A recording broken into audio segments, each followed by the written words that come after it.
on nous a donné les temps de deux groupes d'athlètes et on va utiliser la variance pour décider lequel serait le plus simple à entraîner.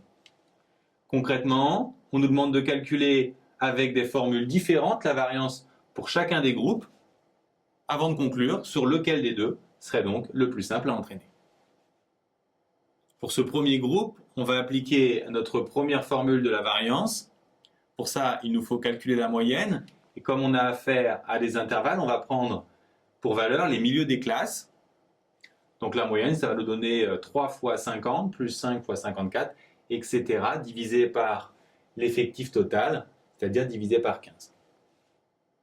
Ensuite, on sait qu'il faut rajouter une ligne des carrés des écarts entre les valeurs et la moyenne, donc ici entre 50 et 56,4, donc 6,4, ici entre 54 et 56,4, donc 2,4, et ainsi de suite. Et pour obtenir la variance, on fait la moyenne de ces valeurs.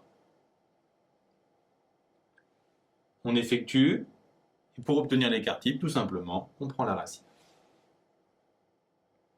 Pour le deuxième groupe, comme on change de groupe, on va changer de variable, on va l'appeler cette fois la variable y, et on va noter yi, les centres de classe. La formule qu'on va appliquer, c'est la moyenne des carrés moins le carré de la moyenne. On va commencer par calculer la moyenne comme d'habitude. Ensuite, on va calculer la moyenne des carrés, suivant le même principe. On rajoute tout simplement des carrés à toutes les valeurs. Et pour finir, on fait la moyenne des carrés, donc cette valeur, moins le carré de la moyenne. Et bien sûr, on n'oublie pas l'écart type qu'on obtient en prenant la racine. D'après ces résultats, quel serait le groupe le plus simple à entraîner?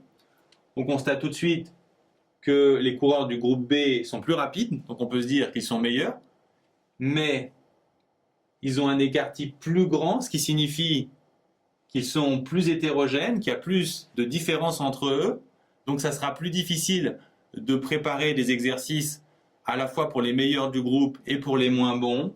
Donc finalement, c'est le groupe A qui sera le plus simple à entraîner parce qu'il a un écart type plus petit.